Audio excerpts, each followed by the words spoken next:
Good morning, everybody, and welcome to another Sports Community live stream. I'm Steve Pallas. Had a lockdown haircut, which my dear wife did under sufferance, and comes up all right on the camera. So that's pretty cool.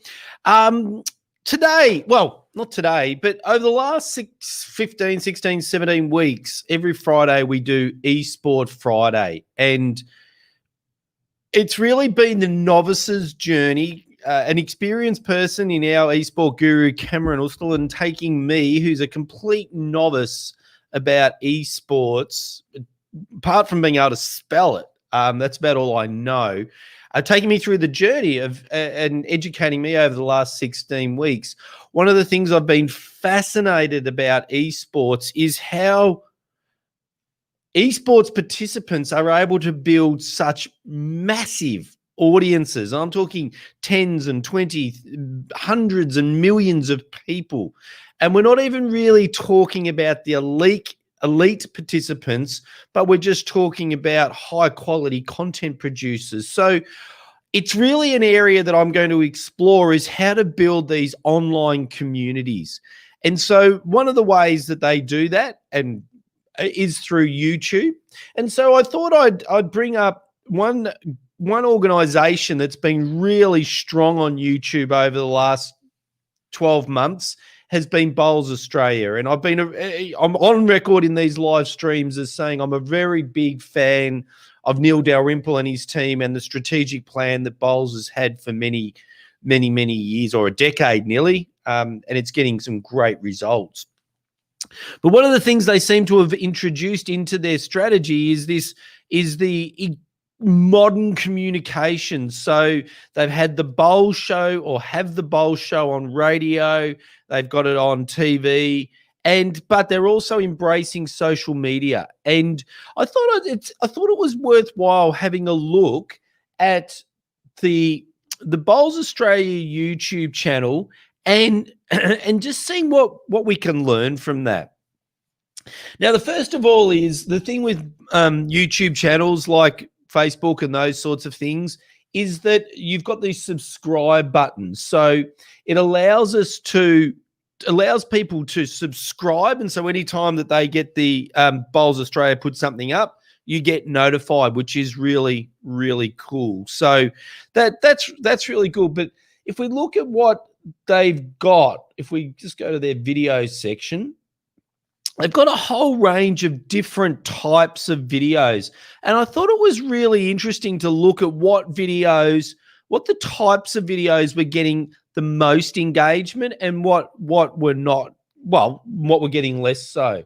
So if I go down, if we look at what they're putting on there, it's quite a range of different things. So we've got Bowls Australia's got regional managers or regional coordinators that work with the clubs. So they've got a range of series where they're interviewing the regional managers and getting that information down to club level. Neil Dalrymple himself, the CEO of Bowls Australia, is really active on the live streams or on the YouTube channels. And we can see there through there. But even if we just look back at the things at 300 views, 400 views, and we don't be worried about the number of views today, because what we're doing today will set the foundation for 5-10 years from now. So we're not so worried about what the views are, because this is a really strong strategy setting up for the future. But it is interesting, 300, 400, 2,400 views, Flashback Friday. So they've gone back to a game from the archive. So history, and we saw that in the photo competition, history is something that resonates with viewers across the club. So if you're a club level and thinking, well, what do we put on YouTube and those sorts of things, it's the stories of your club. And so history's one. They're regional managers, so there's information giving, but then there's the tips about the game. So they've got a series with an Australian bowler, Barry Lester, just giving short, sharp tips. See, 1 minute 50. This is how you do just a small part of this. This is a small snippet of information. That snippet bit, 1.6 thousand kilometers. Flashback Friday, 1.6 thousand viewers, 2.9 viewers for the Flashback Friday. Storytelling, Barry going backwards again. But look, Flashback Friday always gets a really good viewership, like often 10 times more. So that means that their audience really likes that sort of content. So, but we find that all the time in content. History. People love the stories of the sport. Flashback Friday, 3.3. Barry interviewing a current day bowler. Great way of letting the community know about the new people in your club. So interviewing the new people. Flashback Friday. CEO update. Flashback Friday, very big one. 6.2 thousand views. So history. So we can see that the CEO is using YouTube to communicate with that group. And that doesn't need to be really all things to all people. But I'm assuming that the people that are watching the CEO's message are the key people within the sport. Interestingly enough, they've got some exercise programs in there that haven't really captured the imagination of their people. Men's Health Week, again, hasn't really captured the imagination. 100 odd viewers. But Flashback Friday, 4,900. The Bowls Show, 300. So if we go down, if I want to go back to their homepage, because I like the fact that on their homepage they've got different sections. The one thing that was really interesting but is really common, here the exercise ones did get some big views, but it's very common that a program will start, people will tune in, 3,700, 1,300, and then it will go down to their normal audience. But I found it really interesting that apart from Flashback Friday, the other thing that really captured the attention of the viewers was what we call user-supplied content or community-supplied content. So one of the COVID challenges they had as a stay-at-home challenge was they asked you to do some trick bowls.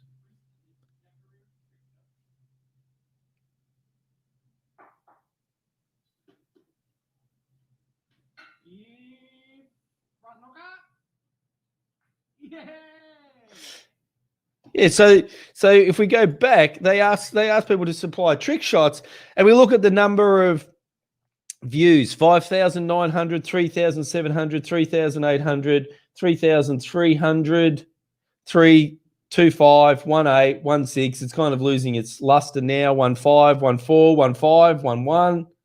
So it's really interesting that user supplied getting involved. But the other side of the coin is, this is one thing we need to really understand and appreciate, is that people want to be creating this sort of content and sharing it. They want to be part of the story. They want to be part of the storytelling. So I think that's really cool. What we'd really, really like is if your club has started a YouTube channel, can you tell us about it? Put it into the comments section so we can have a look at it. We'll get you on and we'll get you to tell us about, what was it like? Why did you do it? How do you create the content? How much work is it? Is it creating value? Let's find out about all those sorts of things. So the other thing we'd love you to do is the Sports Community live stream every day goes straight on to, we actually stream into 3 platforms. We stream straight into Facebook, we stream into YouTube, and we stream into Twitch. But we'd love it for you if you check out our YouTube channel. We've only got 4 subscribers, and I think they're my family. So you can see, if you press the subscribe button, you'll then get notified that we go live every day. And you'll be able to, you can also go back and look at the library of all our different live streams that we've got. And some of them, the interviews are just incredibly powerful and incredibly productive for clubs looking for ways to make it easier to to do what they do every single day and helping each other through the COVID period. So love it if you would tag people in that would like to join our YouTube channel. We're going to start to grow that now. We've got a lot of content in there.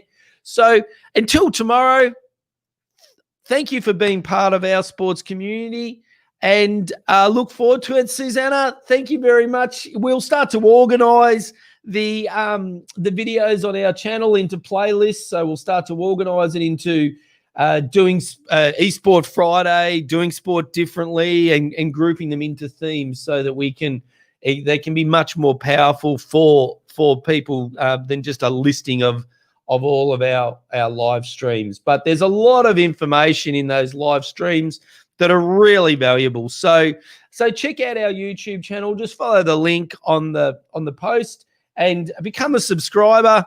And we'd love to have you join our community. So until tomorrow, eSport Friday. No idea where Cameron's taking us, but it's for me who know nothing about eSport. It's been a tremendous journey, but it's also been a tremendous journey about saying, well, what can we learn from eSport that we can bring into traditional sport, and the way they grow their audiences, engage their audience, and even commercialize their audience is one thing that we can absolutely learn. So until tomorrow, I'm Steve Palace, and I look forward to seeing you again when next we join on the Sports Community live stream.